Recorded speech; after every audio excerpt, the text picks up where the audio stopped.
And we are officially live. Hello to all my BC WrestlePod nerds out there, and welcome to another rendition of Dual Dynasty, your weekly WWE review show here at the BC WrestlePod Network. I am Mikey, also known as El Jefe around these BC WrestlePod parts. And joining me this morning slash afternoon slash evening, whenever you're watching this in the world, is the Pleat Father himself, the Kilt Man, who is in the building. Hi, Kilt. I'm happy to have you here. Hello, I have missed you since Wednesday. Very true. It's been a crazy couple of days, but we are back once again. And we are back to our regular scheduled programming of WWE reviews. We took the last 2 weeks off due to watch alongs, and then last Sunday was Clash in Paris, which we reviewed this past Monday. And now we are back to our weekly WWE reviews as we are now gearing up for WrestlePalooza happening on Saturday, September 20th. And we got a couple matches. We got 2 matches made for those officially this week, which we're going to get into. But before we get into all of that, if you are new to BC WrestlePod, we thank you for being here. We are just a bunch of individuals who love professional wrestling, and we spend almost every single day of the week reviewing weekly TV shows and pay-per-views of pretty much a bunch of the feds here in the United States, the independent scenes, and the international brands as well. So however you found us, we appreciate you being here, and we love it. Of course, we also understand that full-length live streams or our edited reviews may not be for you as they are long, and you might not have the time to do so. But if you want to still be able to help and, contribute to our little community, we recommend that you follow us on the social medias at BC WrestlePod, where we will, do all our report cards for the weekly shows and the pay-per-views, as well as some fun stuff. And stay tuned because this week we're trying some new stuff as this leads into my final thing, which is the merchandise. We yesterday I did a bit of an overhaul of our store. And so I also created some new designs, which will be coming out in the next couple of weeks. But our new design is available for you, our fall collection shirt, which we have dubbed the Pumpkin Suplex Latte, which is a lot of fun for I you. love that. Oh my God. I want someone to take that and use that as a move, please. It is for sure fun, for real. So Don't mind me. I'm chatting about NXT. Will run all the way to know everything is happening. The wrestling gods are attacking my internet, but that is okay. But our fall shirt, which is available in the link in the description for our chat. Of course, all the new shirts that we are doing will have charity tie-ins, and our fall shirt charity is going to have part of the proceeds donated to No Kid Hungry, which is a charity organization that helps kids not go hungry this holiday season, and also this back to school season as well. So make sure to pick that up and stay tuned because it's great. Of course, we got some friendos in the chats that I'm going to highlight real quick. So our newest friend who Kilt made friends with going to these NXT tapings is in the building. So love that you are here. And of course, friend to the channel, Nick is also here in the building to be our disruptor during this review. So I'm excited to have you all here. But without further ado, let's just jump straight into it so we can get in and out in an efficient manner. So we're going to kick things off like we normally do here at Dual Dynasty with, Monday Night Raw, which took place from not Chicago, that was Friday. No, SmackDown. From Paris in France. So we were still in Europe and we were still in France for Monday Night Raw over Labor Day weekend. And so we kicked Raw off with CM Punk waiting for Seth Rollins to come through the gate. So Adam Pearce comes into the scene, and we as the audience are told that this is the only gate in and out of the building, which I was like, we know what this is. So Punk was going to be here for the majority of the show, ready to throw hands, which is great. So we will be checking in with Punk throughout the Monday Night Raw episode and review portion of Raw. But let's move on because then we actually get to our first official segment out here. Nick coming in with, the take. Very international feel to Raw, like they were going through the motions for a quick pop. I was like, I feel like I could say that for both Raw and SmackDown this week, where we went through the motions to get the moments and to get the pops. But yeah, the international crowd has been great. But we get a very serious look in the main event. Jey Uso coming out in the black tee and the sunglasses and the chain. And then so does LA Knight. LA Knight blames Jey Uso for what went down. and, blaming him for, taking his shot away to become a champion at Clash in Paris. But before these two can further their argument, they both get interrupted by the Vision, which is Bronson Reed and a Braun Breaker. Paul Heyman is still recovering from his attack, from Roman Reigns at Clash in Paris, so he's still not here. And the Vision challenged Jey Uso and LA Knight to a tag team match in the main event later tonight, should they accept it. And of course, they do. So our main event is set for this evening of the Vision versus Main Uso and LA Knight. Yeah. So we will come back to these four when we get into our main event because Kyrie out here trying to play peacemaker. She's a child of divorce. It is crazy out here. But we get this backstage segment with Io, Kyrie, and Asuka. So Io is trying to apologize and telling Asuka, that her and Rhea's friendship and relationship is not too important because she's friends with Rhea, but it's not going to come between her and, the Kabuki Warriors. And Asuka is being very backhanded vindictive in this whole thing. Again, she's just like, no, don't be friends with Rhea. Kilt man. Yes. We're far enough into this. I can say this now. She's being a bitch. Well, I mean, that summarizes it perfectly. Your words, not mine. But yeah, not Kyrie. Asuka, again, I know we're speed running the heel turn for Asuka because Naomi being pregnant kind of threw things for a loop. So we're speeding up the process in certain cases. But at the same time, I'm just like, damn, Asuka, we're coming in kind of hard, but I'm here for heel Asuka, not gonna lie. And Kyrie, I love you, but she's trying to play peacemaker and she feels like a child of divorce here in this case. Really, right now, what's happening is Kyrie's being a very big yandere, but Asuka's being a very tsundere, and she's leaning too heavy into tsundere and becoming a bitch. I can't, but hey, you know what? We're gonna see more of Asuka and Kyrie and Io because these three plus Rhea were all over the damn this evening in terms of the women's stuff, which is crazy. But this leads into our first match of the entire night, which is the Kabuki Warriors versus the Judgment Day Girls of Raquel Rodriguez and Roxanne Perez. This was a very entertaining match. I thoroughly enjoyed it. Of course, the Kabuki Warriors, one of my favorite tag teams, because Kyrie's awesome, Asuka's awesome, and I love the Judgment Day Girls, so I didn't have a problem with this.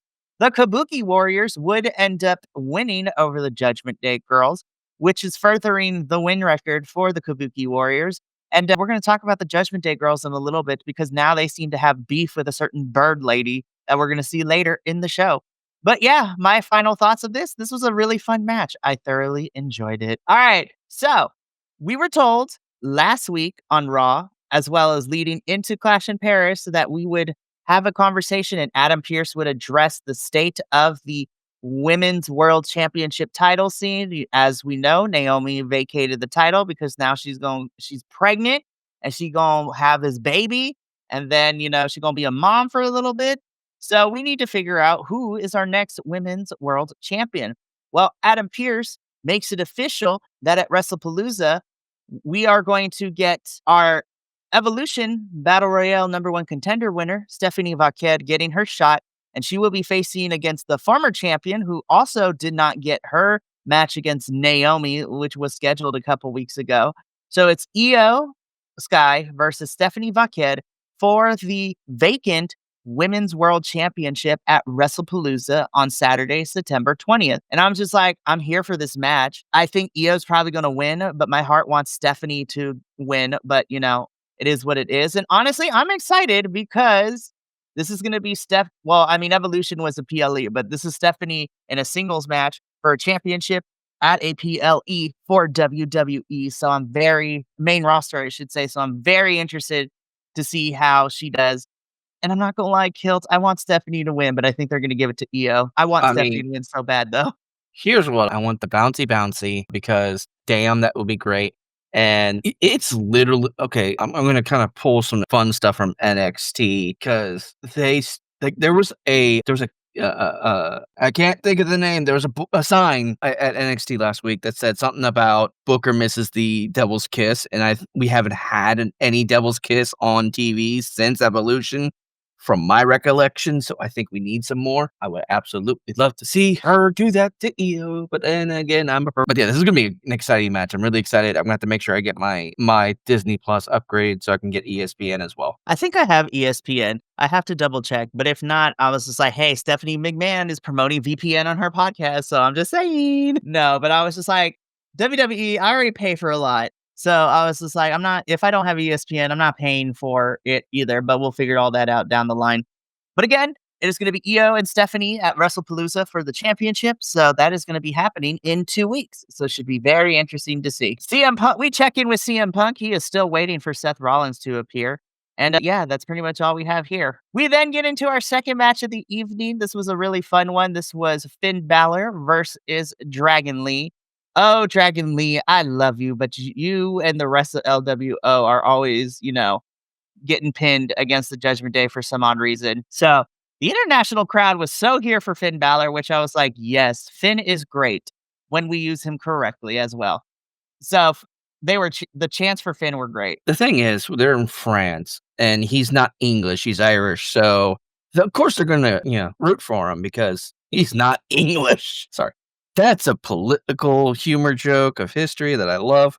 Anywho, one thing I enjoyed about Finn that night, we'll see in a later segment because it was hilarious to me, is Finn's, we'll talk about it in a minute, but this was, again, it's like a lot of the matches because I had to speed run everything. Excuse me. This was interesting to say the least. I kind of didn't understand it because it's like, why are we having a singles match with Finn and Dragon Lee? I thought we've done this before. Are we just repeating things again? And it's kind of like, okay, cool.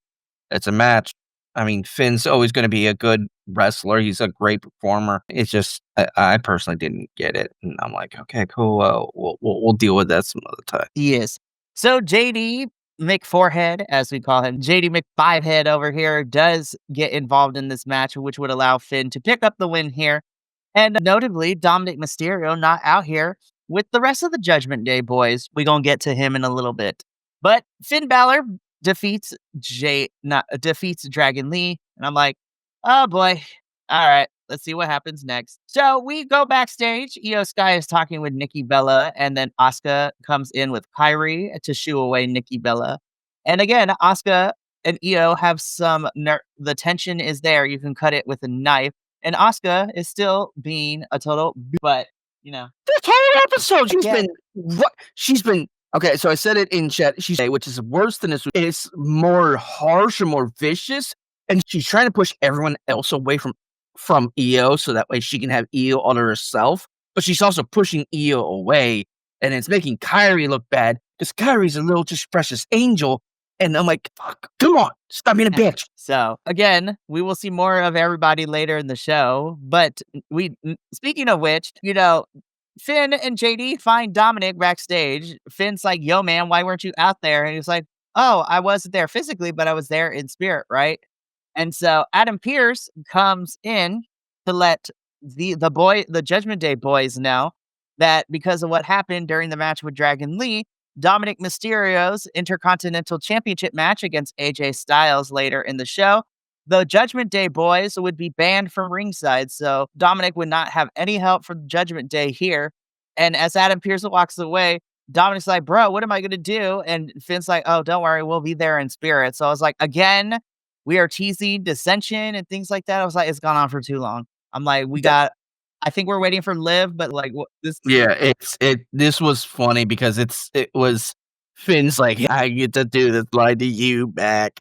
And it's like, come on, dude. I understand you're jealous because he got the IC title and you only got the tag titles. But, like, come on. All right, let's break it up so we can move along. Bring in the new Judgment Day. Yep. So, after this, though, we get into our third match of the evening, which is Penta teaming up with the War Raiders to take on Grayson Waller and the New Day. I don't know why we needed this match. I will say watching Penta and the War Raiders do the Penta walk was fun to watch. It was fun, but it didn't progress anything. Like, we're not having feuds happening out here. Penta has been facing, Grayson and the New Day like one-on-one for the last couple of weeks, and now we're throwing the War Raiders in here. I was just like, this was just this To me, this was a match to get the international crowd to pop for moments like the Penta Walk, which was funny to watch. But other than that, this match had no consequence, no stakes to it. Penta and the War Raiders would win this match. So yeah, I have nothing more to say. All I gotta say is that was great. Also, the Raw is War shirts are back, which for me, I remember that being like 90s, early 2000s, like theme at one point. And I'm Mhm. like, oh, look, we're doing a callback. I like this callback. This is a good callback. This is going to sell well. Make it happen, please. Hopefully that is the case. But again, Penta and War Raiders do pick up the victory here. This is where the important bit comes because now Rhea is done playing nice. So Rhea gets interviewed talking about everything that has happened in the last couple of weeks. And Asuka comes in to interrupt this interview. And Rhea's like, listen here, Asuka, I don't got beef with you. I've been playing nice because I care about Io, but you continue to push my buttons and you're gonna find out what happens. And Asuka's like, go for it. Nobody's ready for Asuka. So it's just like, bet, here we go. It was like Rhea's playing nice for Io's sake, but I also love that Rhea did tell Asuka, it was like, don't keep pushing my buttons because you're gonna catch me on the wrong day and we're gonna fight. And I was like, and we all know Rhea can fight. So I am here for Rhea and Asuka going at it. Again, we don't need the championship involved, but let them fight because it would be great television and great pay-per-view match. But I digress. So again, is having enough of Asuka being a complete this whole episode too. So we shall see how this plays out into WrestlePalooza and what we're getting out of WrestlePalooza between everyone involved. The Judgment Day girls find Adam Pierce. Well, the Judgment Day girl find Adam Pierce, and Roxanne Perez is mad at Adam because she's like, I pinned Io last and I never got a championship match. And so Adam Pierce tells Roxanne Perez, is like, listen, whoever walks out of as champion at WrestlePalooza, I promise you, you will be the first to get a title shot. And so then Lyra walks in, and Lyra's just chilling. And the Judgment Day girls are just like, can we help you? What you doing here? And Lyra's like, unlike you two, I had an appointment with Adam Pierce. So then they begin to argue because, all that stuff. So Lyra comes in and she's like, Adam Pierce, I'm not here to cut the line or anything, but I want to get a shot at some championship gold. I can't face Becky and all that good stuff. Adam Pierce lets him know that Bailey reached out to Adam Pierce and, she's saying some crazy stuff, but she's doing okay. But she says that, she's said that she would get Lyra a match, and Lyra's like, okay, good. I want the Judgment Day girls. And Adam Pierce is like, are you sure? And Lyra's like, yeah. And he's like, okay, bet you get that match next week.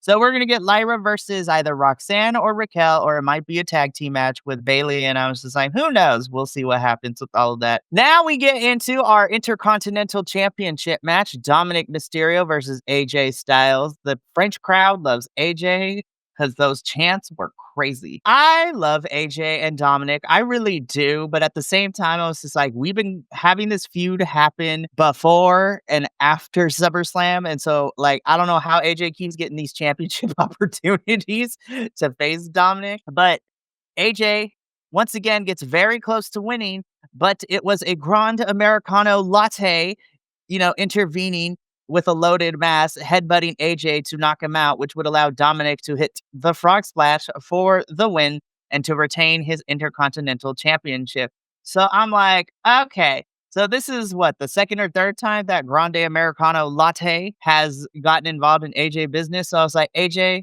I'm so sorry for you, but it seems you and Grande Americano Latte are going to be feuding next. I don't know what we're doing. Like the Raw tag team division and then the men's intercontinental championship scene is kind of wild. I was like, what are we doing?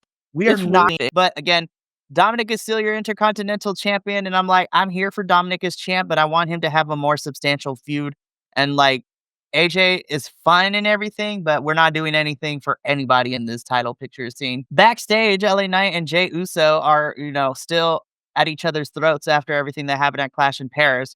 And literally, this is the picture of, will they coexist in this tag team match? And the answer to that question is no. Obviously, no. So I was like, so that sets up our main event. Ripley comes and talks to CM Punk saying that if Punk needs somebody to help deal with Seth and Becky, that, he can call on her. And Punk's like, cool. I'll keep that in mind. Adam Pierce lets Punk know that Seth is already in the building. Punk's like, how the hell did he get in? And Adam Pierce is like, I don't know. So Punk goes to look for Seth, which leads into Punk kind of hijacking the show a little bit because he wasn't going to leave the ring until Seth Rollins comes out. But then he does get the man, just not Seth. It is his waifu, Becky Lynch, rocking the Bray Wyatt tribute pants, which I love. This was a really great segment between Becky and Punk because Becky gets in Punk's face, being the recapping everything that went down at Clash in Paris, with Becky being the one to cost Punk the title, and that, Punk is jealous, Punk can't touch Seth, all this stuff. And then she palms and smacks around Punk, but Punk ain't gonna do anything because he doesn't put his hands on a woman. So I was like, ooh, something's gonna go down. Because then later on, Punk asks Adam Pearce to be like, hey, where is SmackDown on Friday? And Adam Pearce tells Punk that they're gonna be in Chicago for Friday Night SmackDown. And Punk's like, oh, we're in Chicago on Friday. Bet. See you then. And I was like, oh boy, here we go. So we'll get into that when we get to SmackDown. But main event time. Again, this is your standard Jey Uso losing. And with insert tag team partner here, the Vision are able to beat LA Knight and Jey Uso. The Vision are standing tall at the end of the show, and that is how Raw goes off the air. I really have nothing to say because poor Jey, man, he keeps losing. So I was like, did Jey do something? Wait. Technically, you missed one thing. Jimmy comes out. Yeah. So it seems like we're getting Jey and Jimmy versus the Vision. Who knows? We'll see. The Usos are probably back together as a team, at least until we get to Survivor Series. So we shall see what happens with all of that. But that is how Raw goes off the air this week in Paris. Overall, Raw was an okay show. Lots of segments. Matches were just okay. We didn't really have any stakes to them. The Intercontinental Championship was on the line, but I never believed for a second that Dominic was in danger of losing it. We're back on stateside for SmackDown, which took place on Friday, September 5th, and we were in Chicago, Illinois. Chicago is famous and infamous at the same time for their wrestling crowd because Chicago is a weird one and a weird energy because they will let you know how they feel. But we kick things off though because if we kind of get these two segments put together, John Cena's promo and then Sami Zayn addressing, him being the new United States champion. The Chicago crowd was not here for Sami. I was like, damn, Chicago. I was like, y'all are just not feeling Sami Zayn right now. And it was really weird. I was like, everyone needs to calm the flip down.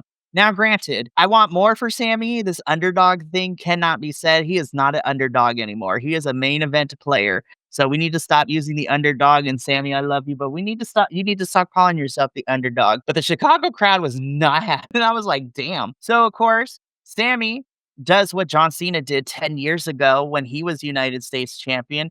And Sami Zayn, with John Cena's permission, would like to do an open challenge run as United States champion.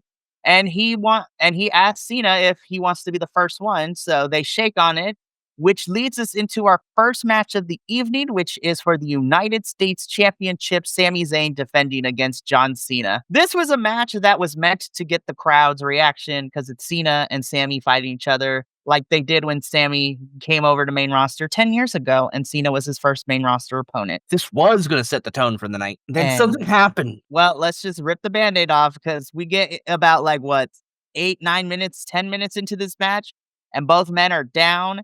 And then, of course, Bork Laser appears, beats up Sami, beats up John Cena twice. Backstage tells to the cameraman, John Cena, I'll see you at WrestlePalooza, bitch, which sets up John Cena versus Bork Laser at WrestlePalooza on the 20th. And I'm just like, okay, I already knew this was coming. It's whatever. I was like, damn. This is what I gotta say.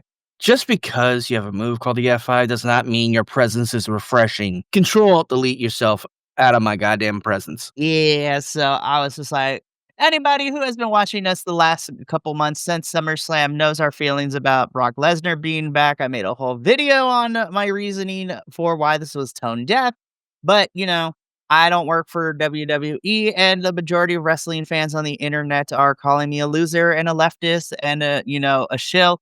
But all I have to say to that is, right here. I mean, you have to remember one very important thing, you dumbasses. That just gives us more views. If you keep commenting, it just boosts our numbers. It boosts our stats. It gets us to more people. It shares us around. You're giving us attention, You and you weirdos. dumbasses. Anyways, so this is the second match made for WrestlePalooza, and yeah, I'm like, yeah. So there's that. You know what?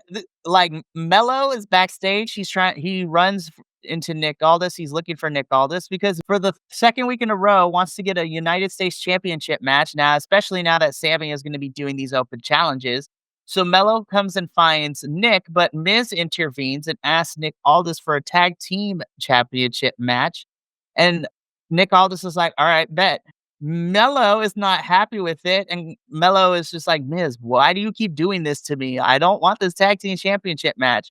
And Miz is like, oh, don't worry. We're going to become tag team champs. We know that it's going to be Miz and Mello for a little bit. And I honestly think Carmelo is going to be the one to take the U.S. title off of Sammy. I don't think Sammy's going to have this title for long. So Carmelo and Miz are probably going to be feuding. I'm like, finally, after 3 years, please let's give Carmelo Hayes something more to do. Like, I don't know what we're doing because Mello is him. I have a prediction. It's a very, Oh, very off the wall prediction.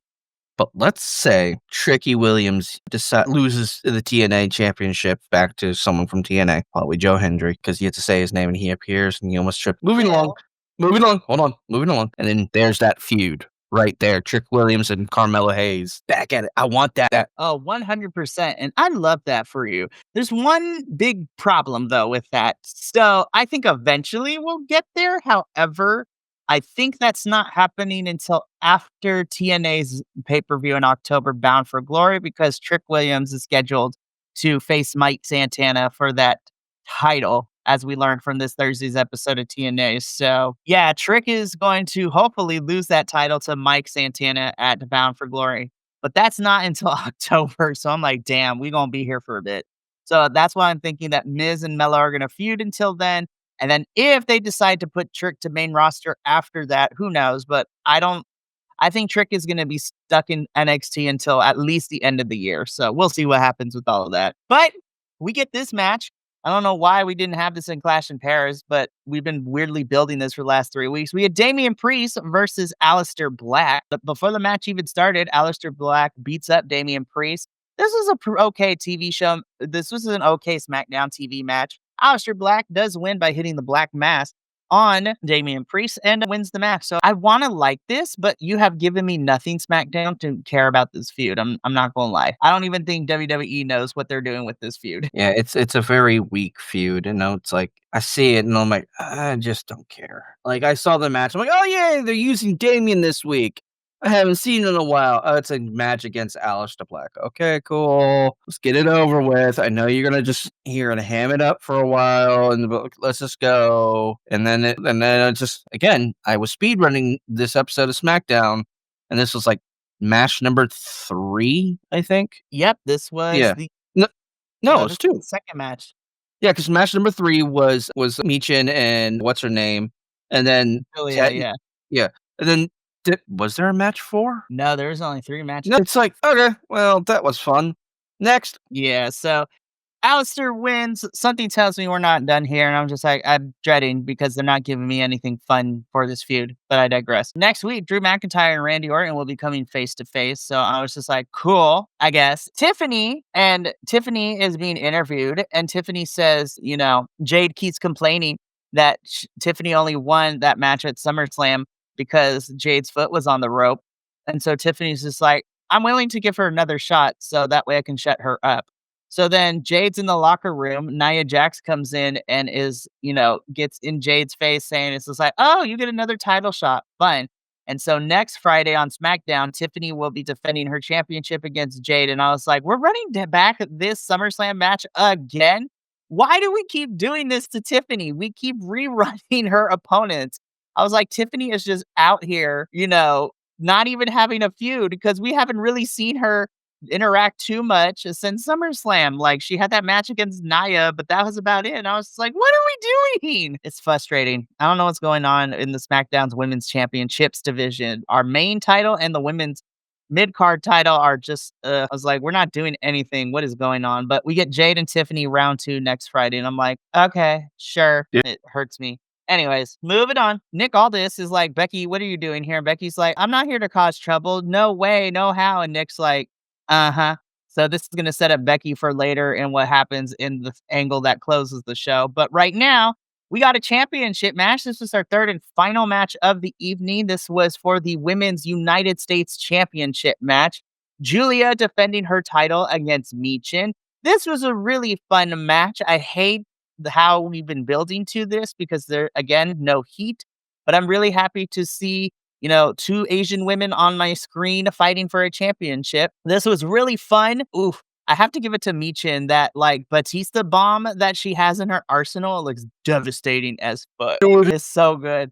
But Kiana James would cause a distraction for Michin, which would allow Julia to capitalize for a running knee.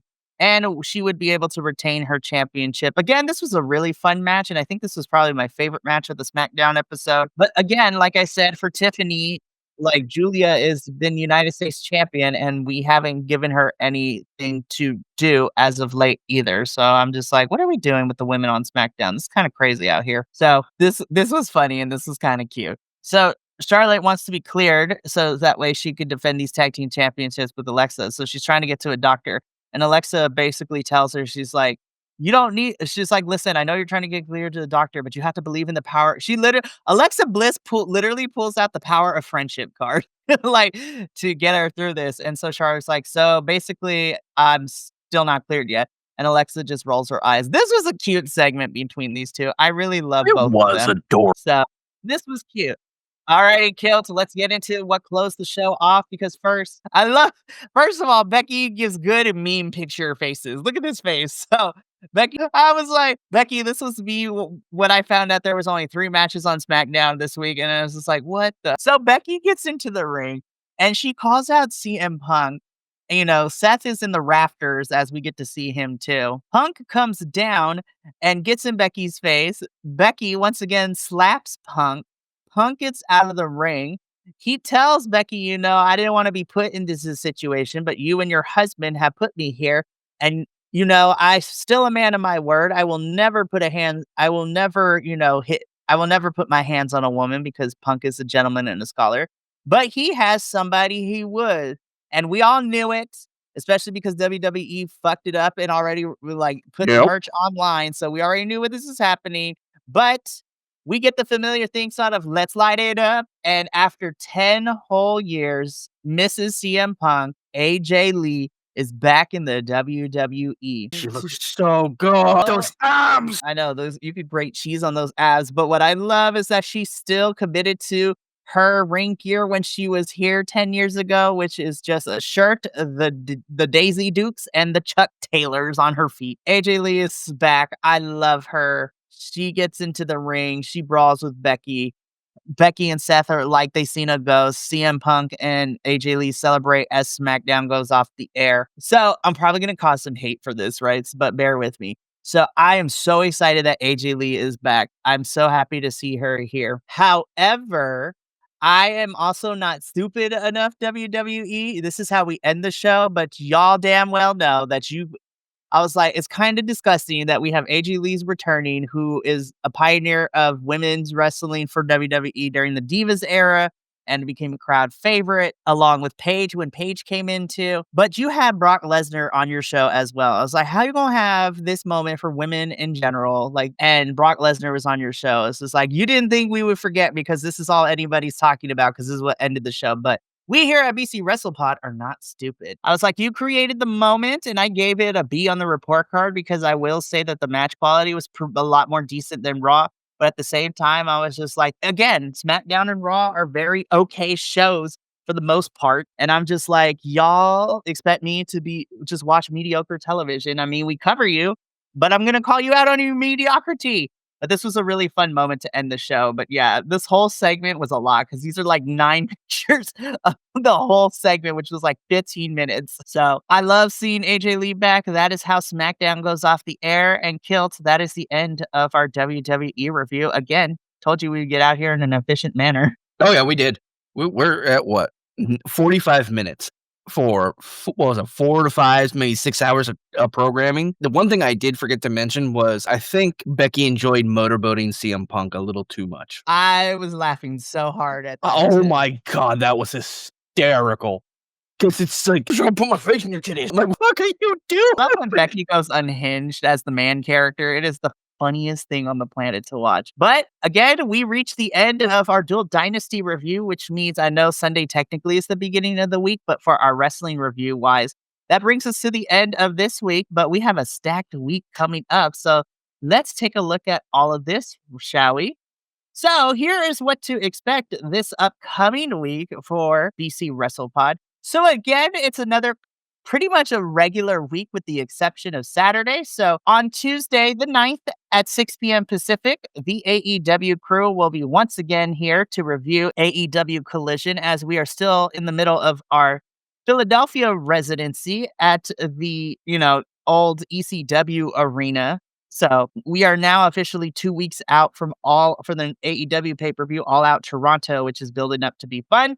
Then on Wednesday, 5:30 p.m. Pacific, the NXT Losos crew will be here to review NXT. So it'll be myself, Will, and it Kilt, if you would like to join us now regularly. Mother trucker is going to be on the regular. I am the on-site correspondent. Effective immediately. Yeah, effective immediately. It's just from now on, unless I have to skip it, and I am going to try to take my son with me when he's here. I'm going to these shows. Like as I was talking to Dania earlier, one of my buddies. He's one of my NXT buddies that I see every time I'm there. I'm starting to get to know people. I'm like Mike Rome.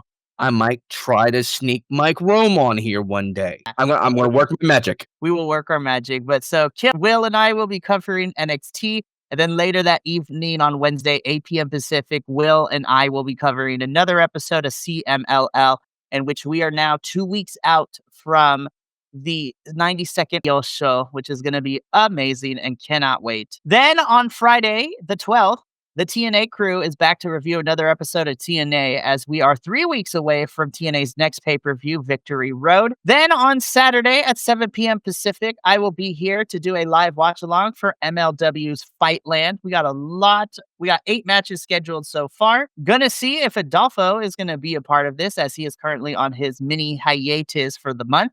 But he said he would be interested in any of the watch-alongs, so we shall see what happens with all of that. And then we are going to wrap everything up next Sunday at 11:30 a.m. Pacific with our WWE review with the Dual Dynasty crew. So hopefully we will have the whole crew here.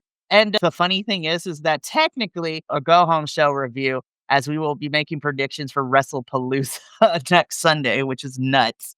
So stay tuned for all of that craziness. But yeah, that's going to be it for, us here at Dual Dynasty. I would like to thank you for being here and tuning in with us. We look forward to seeing everyone this week for jam-packed review schedule here at BC WrestlePod. But until then, remember, take care of yourself, love one another, stay Bi-Conic, and more importantly than anything, you always deserve to finish your story. We will catch you later Tuesday to start off our review week with AEW. But until then, this is going to be us. And until next time. Thank you so much for tuning in to another Vibe Tribe production. What's going to happen next time? Well, you're going to have to tune in to find out. But until then, remember, take care of yourself, love one another, and as always, make sure that you keep the good times rolling. Thank you for being here, and we'll see you next time.